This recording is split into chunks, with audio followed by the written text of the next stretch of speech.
Alors bonjour tout le monde, on est à un de mes espaces favoris en ville.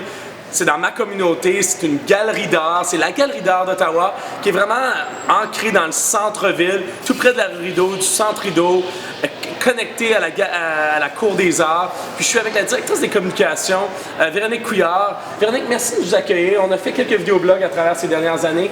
La galerie, on dirait que c'est tout neuf, mais ça fait déjà 2 ans. Oui, mais des fois, on dit encore que c'est un nouvel édifice. Ouais. Ouais, je suis d'accord. 2 ans, c'est quand même assez moderne. Ouais. On est ici pour parler d'une exposition qui va être en place ici à la Galerie d'art d'Ottawa pour quelques temps. C'est ce qu'on voit derrière nous, c'est V. Parle-nous un petit peu de qu'est-ce que ça veut dire. On sait que la Galerie d'art, c'est un espace qui est ouvert, qui est accessible, qui est gratuit. Accessibilité a un sens plus vaste. Puis évidemment, l'exposition parle de cet élément-là. Oui, c'est ça. Donc pour la galerie, c'est important de toujours explorer des nouvelles initiatives. L'accessibilité, ça ne sera jamais fini, si je peux dire.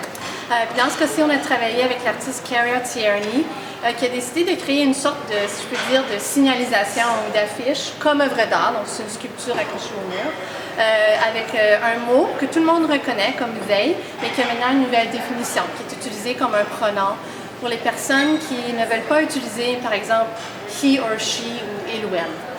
Puis dans ce contexte-ci, ça démontre, ça complète, si on veut, puis ça parle de l'importance de l'accessibilité comme espace physique, mais aussi comme espace d'accueil, comme ouverture, comme inclusion. Donc, c'est d'à propos, comme on dit, c'est important à Ottawa, c'est important aussi au niveau art et culture de refléter aussi la modernisation de cette ouverture-là. La modernisation du langage aussi, des édifices, même dans la culture populaire. Puis en fait, c'est ça, c'est vraiment un mot de bienvenue, si je peux dire, quand on entre dans l'édifice. Puis en plus, les gens vont remarquer quand vous venez le voir en vrai qu'il y a un angle. Le mot est comme en angle. Il y a vraiment un mouvement pour vous inviter physiquement dans l'édifice. Tout a été pensé, évidemment. Oui, pas juste des angles. Hein.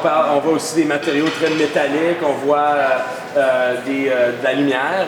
Tous ces éléments-là ont une significance. Oui, c'est une signification. C'est sûr que le mot est fait en métal lourd, mais il y a aussi l'apparence de flotter. Il est accroché solidement, mais on dirait qu'il n'est pas accroché. Puis il y a un jeu de lumière qui rend le mot peut-être un peu plus amusant, puis on dirait moins lourd. Et Mathieu, on est rendu à la salle Spencerville pour voir l'exposition Face à quelqu'un et l'enseignement. Parfait. Alors, on invite les gens à venir. Qu'est-ce qui a été le highlight, si on veut, de l'année 2019? On est déjà début décembre, on est fin novembre, début décembre. Ouais. Qu'est-ce qui a été le highlight ici à la galerie? Je dois dire qu'on est encore très content de notre événement du 9 novembre, le Ballet Exo, qui était une première levée de fonds, qui était une fête dans la galerie, si je peux dire. Ça a été un grand succès. On a eu des centaines de personnes qui sont venues contribuer, puis qui sont venues nous dire qu'ils aiment la galerie, puis ils veulent contribuer au succès de la galerie, et surtout garder l'entrée libre ou l'admission gratuite à la galerie. Importante, évidemment, ici à la galerie. Qu'est-ce qui s'en vient? Est-ce qu'on finit l'année? Est-ce qu'il y a quelque chose qui se passe ici en décembre?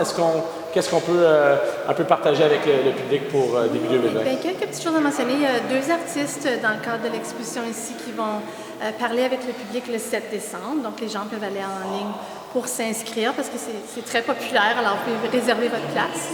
Puis ensuite, on a aussi l'exposition Art emballant dans la galerie annexe. Donc, ce sont des petites œuvres que les gens peuvent acheter pour le temps des fêtes, mais en même temps, c'est une exposition de groupe qui donne une idée de la production artistique dans la région. Cette exposition ici se termine le 9 février. Molly Lamb Bobak, une peintre dans la galerie Firestone, qui peignait les foules en mouvement. Ça se termine en début janvier. Et Nabowin, une exposition d'art contemporain autochtone au 4e étage, qui se termine aussi au mois de janvier. Ça va à voir absolument. Si les gens veulent tous les détails, parce que tu donnes l'information, toi tu connais, tu baignes dans ça au jour le jour. Hein?